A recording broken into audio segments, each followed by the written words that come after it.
할렐루야. 7월 26일 수요일입니다. 오늘도 정시 매일 예배를 통해서 경건의 일과를 세우고 성령 충만하며 성도의 영화가 나타나는 삶의 주인공 되길 원하는 성도 여러분 사랑하고 축복합니다. 함께 사도신경으로 우리 신앙을 고백하면서 오늘의 예배 시작합니다.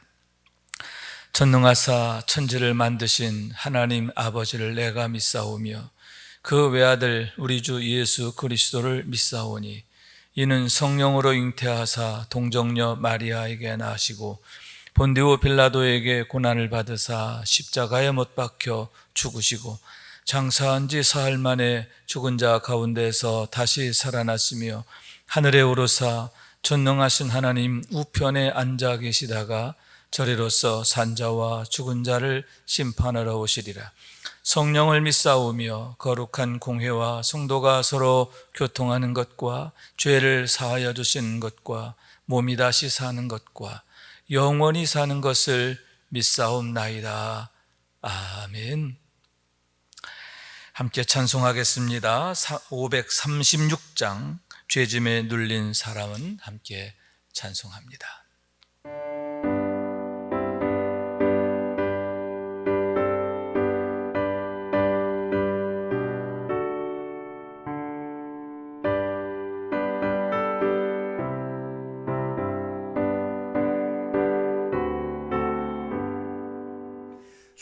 죄짐에 눌린 사람은 다 주께 나오라.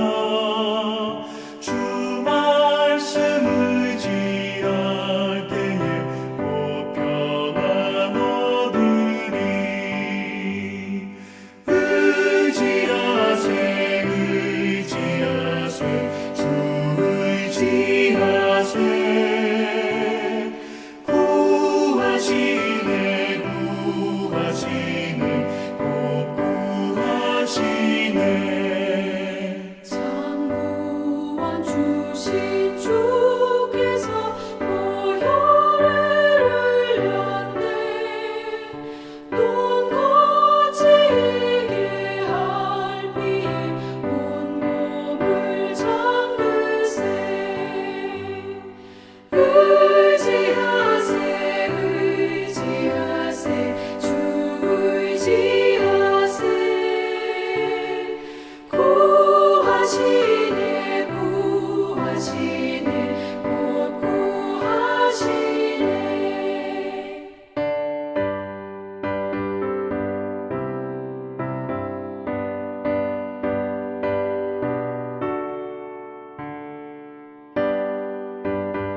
매일의 기도 한 목소리로 드리겠습니다.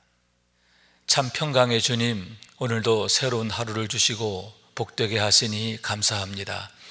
하늘에 속한 자, 하나님의 자녀로서의 삶을 권세로 살게 하시며 오직 하나님의 말씀을 즐거워하며 따라 살게 하심을 감사드립니다. 다윗처럼 오직 우리 주님만을 내 앞에 모시고 오직 주님만이 우리의 전부이심을 고백하는 삶이 되게 하시고, 그러므로 인해 주님께서 늘 우리의 전부가 되어주심을 경험하고 누리는 삶이 되게 하옵소서. 우리의 가정과 교회를 위해 기도합니다. 일터를 위해 간구합니다. 나라와 민족들을 위해 주님의 은혜를 구합니다.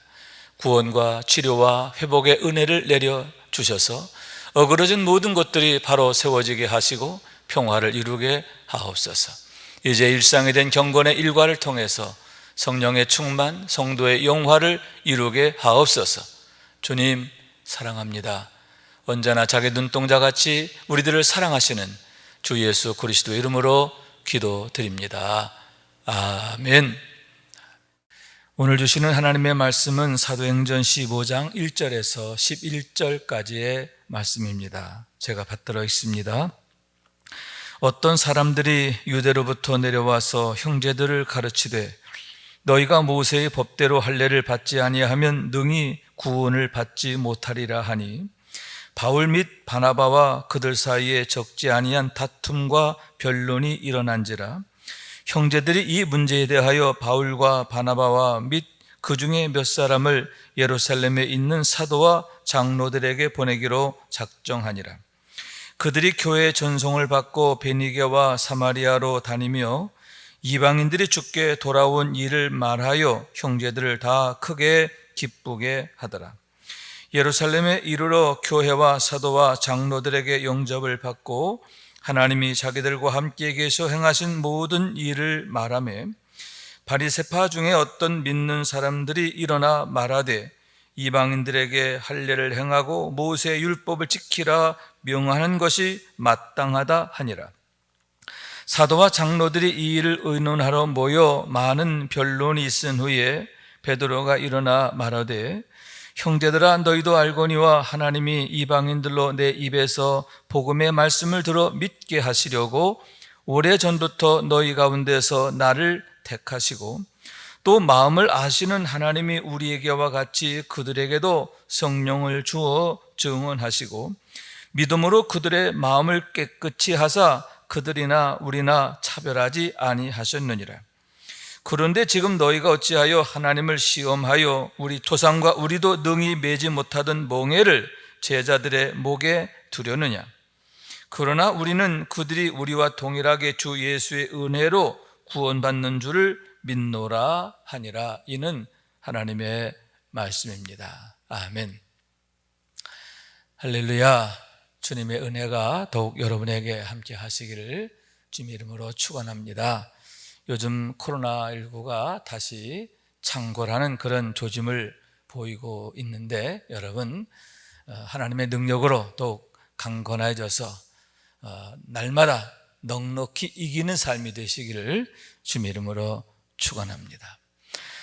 오늘의 말씀은 기독교사에 있어서 한 획을 그은 그러한 사건에 대한 말씀이다라고 할 수 있는데, 첫 번째 예루살렘 공의회에 관한 말씀이다라고 하는 얘기입니다. 이를 통해서 복음의 본질을 명확히 제시함으로 기독교 신학의 기조를 세우게 되었고, 아울러 이방 선교에 있어서 장애가 되었던 부분들을 해결함으로 해서 이방 선교에 새로운 동력을 얻게 되는 그러한 사건이 되었다라고 하는 말씀인 거예요. 다시 말해서 하나님께서 행하신 놀라운 일이지요. 바울의 회심을 통해서, 그리고 고넬료에게 성령 부어 주심을 통해서 하나님의 뜻과 목적이 어디 계신지, 하나님의 마음이 어디를 향하고 계신지를 보여주시는 거죠. 땅끝까지 이르러 주의 복음이 전파되고, 그래서 천하 만민 모두가 구원받기를 원하시는 하나님의 뜻과 목적과 마음이 거기에 나타나지고 있는데, 그러한 하나님의 계획을 이루는 데 있어서, 하나님의 열심을 이루는 데 있어서 교회가 어떻게 신실하게 응답하게 되었는가 하는 것을 보여주고 있다라고 하는 말씀입니다. 아울러 교회에 생긴 갈등과 또 어려움을 신앙적으로 극복함을 통해서 새로운 영적 도약의 기회를 마련하게 된 교회의 슬기로운 모습, 은혜로운 교회는 과연 어떤 모습인가 하는 것을 우리에게 보여주는 게 아닌가 그렇게 생각하게 되는 겁니다. 먼저 1절의 말씀입니다. 어떤 사람들이 유대로부터 내려와서 형제들을 가르치되 너희가 모세의 법대로 할례를 받지 아니하면 능히 구원을 받지 못하리라 하니, 어떤 사람들이라고 했습니다. 아마도 이들은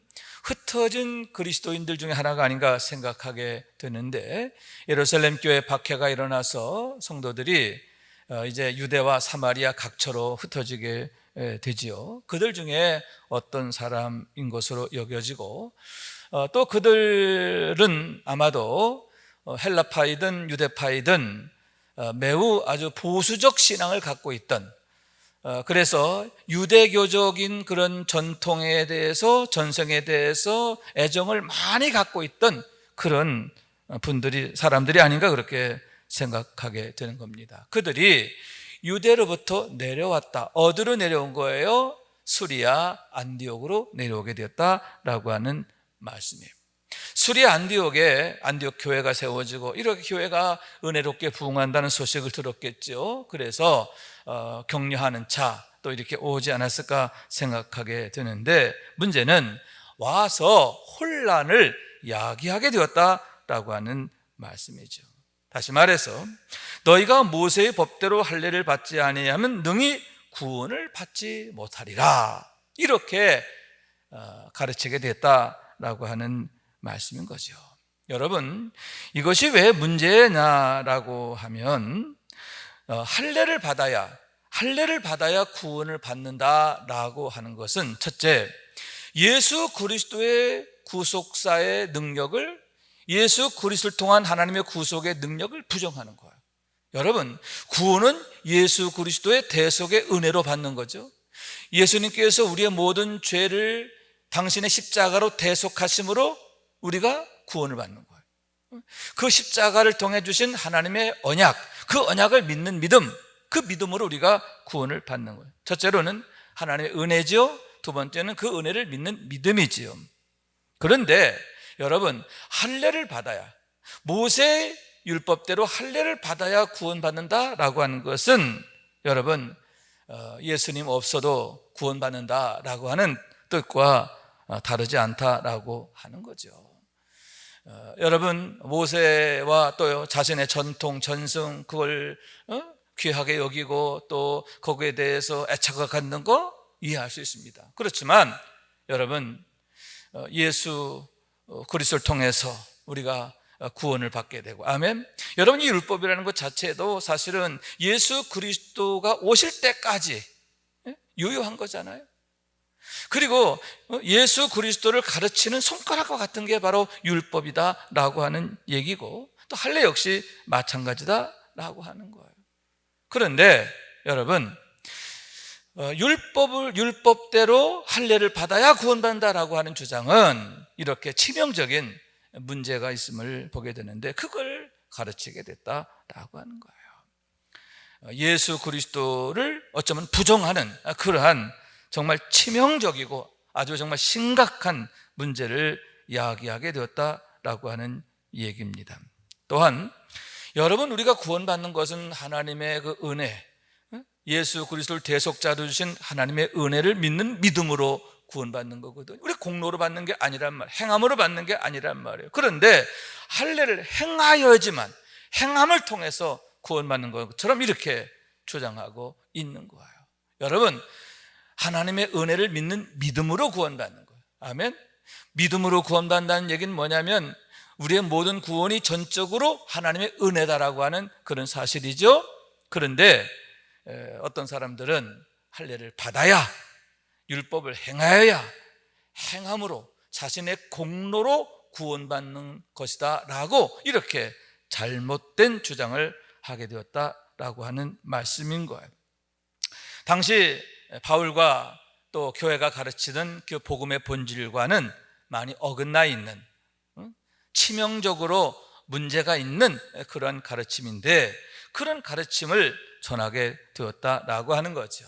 여러분, 그러한 사실이 나타내는 바가 뭐냐? 당시 초대교회 상황이 어떠했는가 하는 것을 간접적으로 보여준다라고 하는 거죠. 우선은 과도기적이라고 하는 거예요. 아직 유대교에서 기독교로 넘어가는 과정에 있는데 이게 온전하지 않다는 거예요. 이 과도기, 과정에 있다라고 하는 말씀인 거죠. 교회가 온전한 신학적 기초 위에 바로 세워지지 아직 못한 그러한 과도기적 상황에 있음을 보여주는 그런 모습이다라고 하는 거죠. 두 번째는 교회 안에 다양한 신앙적 경험 또 다양한 의견 주장들이 혼재되어 있던 그런 상황이었다라고 하는 거예요. 다시 말해서 복음에 대한 명확한 기준과 기조가 서 있지 않았던 그런 상황이고, 그러다 보니까 각자의 의견과 생각들이 이렇게 막 혼재되어 있는 그런 상황을 보여주고 있는 거예요. 여러분, 다양성이라고 하는 것 좋은 것처럼 보이지만 여러분, 우리가 분명히 알아야 할 건 복음은 하나예요. 복음은 하나입니다. 예수 그리스도 외에는 구원이 없습니다. 아멘? 그렇습니다. 우리가 분명히 알아야 하는데 아직 교회가 그런 신학적 기조를 바로 세우지 못한 그런 상황, 그래서 혼잡하고 혼란한 교회의 모습을 보여주고 있다 하는 거고, 세 번째는 영적 통일성이 미흡되어 있다는 거죠. 사도들이 있고 또 사도들의 가르침이 있었지만 그것이 아직 온 교회적으로 수용되지 않는, 그래서 사도들의 가르침보다 각자의 생각과 의견들이 이렇게 주장되는 그런 교회 상황, 영적 통일성이 아직 확립되지 않은 미흡한 그러한 교회의 모습을 보여주고 있다라고 하는 거죠. 자, 그랬을 때에 여러분, 이제 다툼과 변론이 일어나게 됐다라고 하는 얘기죠. 어떤 사람들이 이렇게 그릇된 복음, 그릇된 가르침을 교인들에게 전해서 안디옥 교회가 영적 혼란에 빠지게 되니까 이에 대해서 바나바와 바울이 그들에게 문제 제기를 하고 또 그들에게 변론을 청하게 되었음을 보게 되는 거죠. 당신들의 가르침에 문제가 있습니다.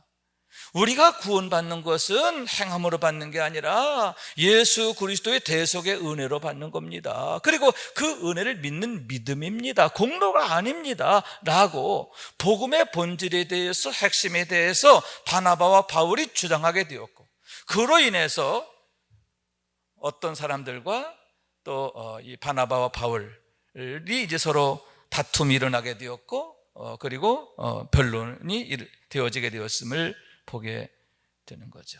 여러분, 이러한 다툼 필요합니다. 그릇된 것이 교회의 본질, 복음의 본질을 오염하고 왜곡시키는 그런 이단의 사슬, 그릇된 가르침들이 성도들을 미혹하는 것, 그건 용납할 수가 없는 거죠. 여러분, 한국 교회도 요즘 동성애 문제라든가 이런 많은 문제들 있지 않습니까? 이런 그릇된 것들이 복음의 본질을 왜곡하게 놔둬서는 안 되는 거죠. 아닌 건 아닌 거예요. 분명하게 아니라고 하면서 복음의 본질을 명확히 제시하고 있는 바나바와 바울의 모습을 보게 되는 겁니다.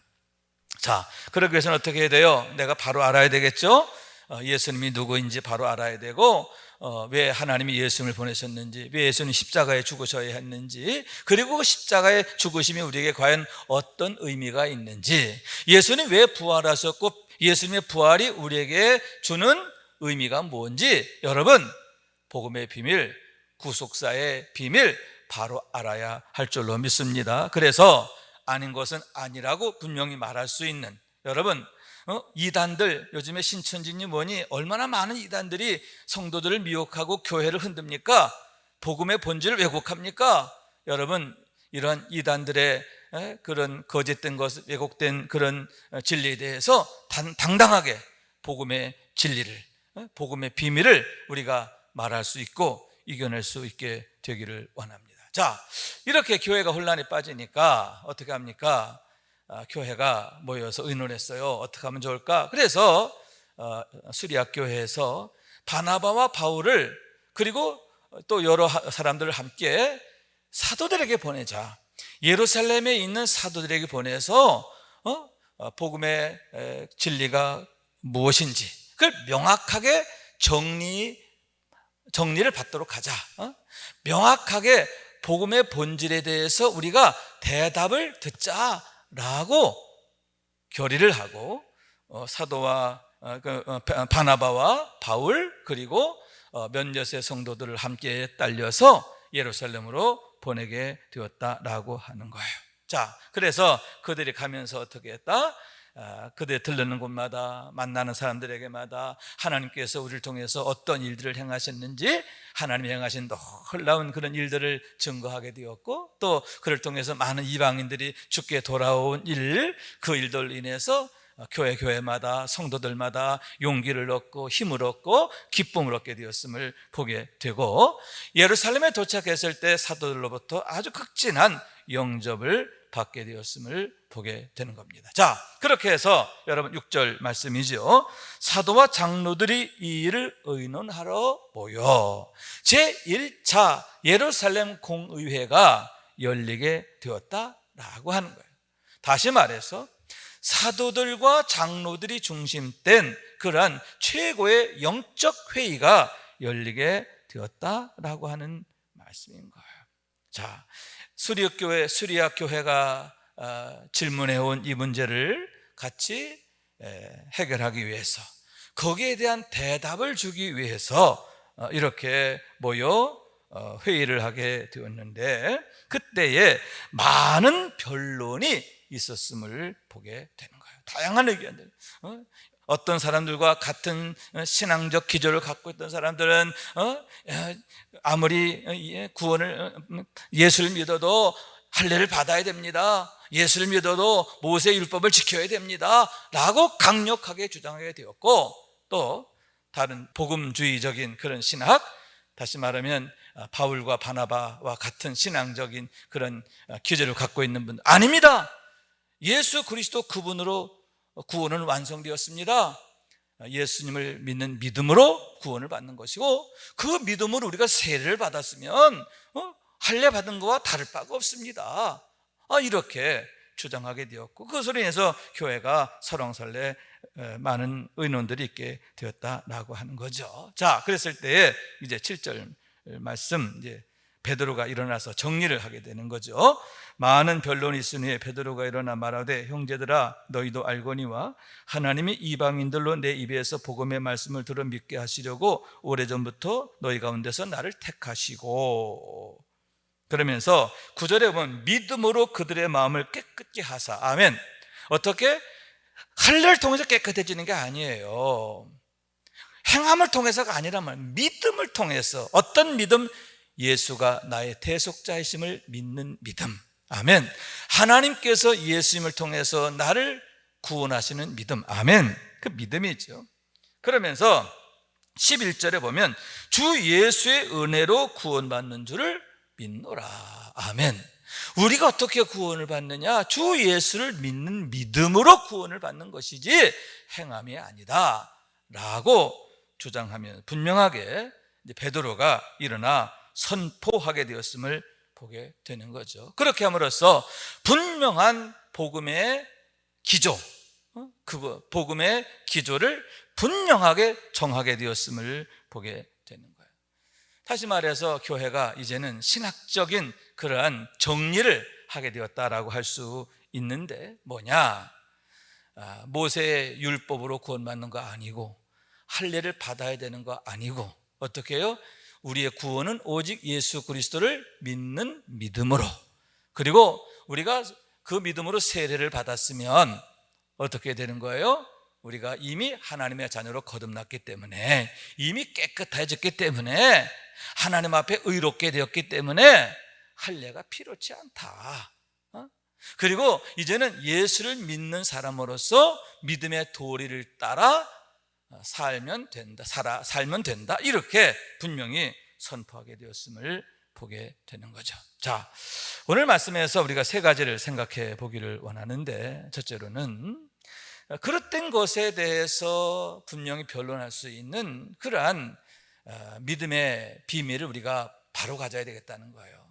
예수를 믿어도 내가 믿는 예수님이 누군지 내가 왜 예수를 믿어야 하는지 예수님의 십자가와 부활이 과연 어떤 의미가 있고 그 사건들이 나와 어떤 관계가 있는지 거기에 대한 분명한 이해가 있어야 되고 확증이 있어야 된다, 그러한 얘기인 거예요.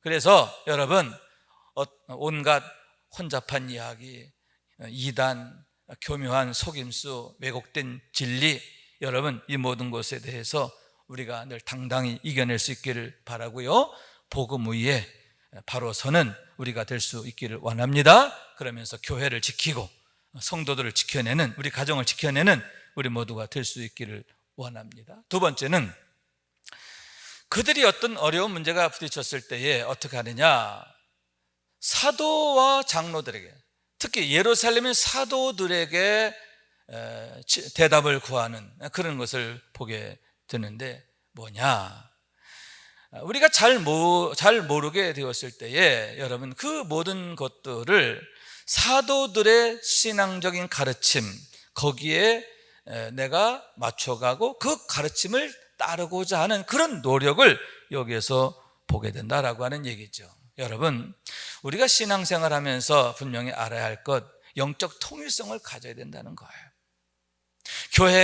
교회의 가르침이 과연 뭐냐라고 하는 것에 대한 영적 통일성이 분명히 되어져야 한다는 거예요. 그게 안 되고 내가 복음이 되면 안 돼요. 내가 복음이 되면 안 돼요. 그런 의미에서 여러분, 교회가 2000년 동안 영적 전통을 이어오면서 정통적 신앙, 신앙이란 이런 거다, 복음이란 이런 것이다, 성경은 이렇게 우리에게 말하고 있다. 여러분, 우리가 그런 신학적 기조, 신앙적 기조를 우리가 분명히 갖게 되었지 않습니까? 그렇게 세워진 사도적 신학, 사도적 신앙, 그 위에 우리가 세워져야 한다. 따라해보세요. 사도적 신학, 사도적 신앙. 아멘. 그래요. 사도적 신학, 사도적 신앙. 그런 사도적 신학과 신앙을 보여주는 대표적인 게 뭐냐? 사도신경이에요. 사도신경. 그래서 사도신경에 기초한 그러한 우리의 신앙의 통일성을 가져야 되겠다라고 하는 거예요. 마지막 세 번째는 우리에게 어떤 갈등이 생기고 다툼이 일어날 수가 있어요. 그러나 그런 다툼이 파괴적으로 끝나지 않고 창조적으로, 생산적으로, 발전적으로 되어지게 해야 한다라고 하는 거예요. 그러기 위해서는 뭐냐? 그 모든 논의의 그 방향이 복음의 본질을 세워가고 복음의 비밀이 과연 무엇냐 하는 걸 더욱 온전히 알아가는 쪽으로 가야 한다라고 하는 말씀이에요. 그래서 여러분, 우리 가운데 복음이 더욱 명확해지고, 아멘, 영적 통일성이 더욱 공고해지고, 아멘, 그래서 더욱 하나 되는 신앙, 아멘, 우리가 믿음으로 바로 서야 되는데 사도적 신학과 사도적 신앙 위에 바로 세워진 그런 성도가 되어질 때 여러분, 우리의 믿음이 더욱 단단해질 줄로 믿습니다. 여러분, 시험을 당할 수가 있고 어려움을 당할 수도 있어요. 그러나 그것으로 인하여 낙심하고 실패하는 게 아니라 오히려 극복해 나가면서 더욱 발전해가고 성장해가는, 믿음이 자라고 은혜가 깊어지고 영적으로 더욱 뿌리가 깊어지는, 더욱 단단해지는 그러한 믿음의 소유자가 되어야 할 줄로 믿습니다. 그런 은혜로운 또 이렇게 승리하는 우리 모두가 될 수 있길 주님의 이름으로 축원합니다. 기도하겠습니다. 자비하신 하나님, 감사합니다. 저희를 사랑하셔서 오늘도 함께 예배하며 이 하루를 시작하고 이 하루를 살아가게 하시니 감사합니다. 하나님이 우리의 삶의 중심이 되시고 또 우리의 삶의 모든 것이 되시는 줄로 믿습니다. 그럴 때 하나님이 우리의 모두를 축복해 주시는 줄로 믿습니다. 항상 예수님을 내 앞에 모신 삶이 되게 하시고, 그러므로 주님께서, 우리 예수님께서 내 우편에 계시며 우리를 붙드시는 그러한 승리의 삶이 되게 하옵소서. 축복하며 간구하며 주 예수 그리스도 이름으로 기도하옵나이다. 아멘. 하늘에 계신 우리 아버지여, 이름이 거룩히 여김을 받으시오며 나라가 임하시오며 뜻이 하늘에서 이룬 것 같이 땅에서도 이루어지이다. 오늘 우리에게 일용할 양식을 주시옵고 우리가 우리에게 죄 지은 자를 사하여 준 것 같이 우리 죄를 사하여 주시옵고 우리를 시험에 들게 하지 마시옵고 다만 악에서 구하시옵소서. 나라와 권세와 영광이 아버지께 영원히 있사옵나이다. 아멘. 아멘.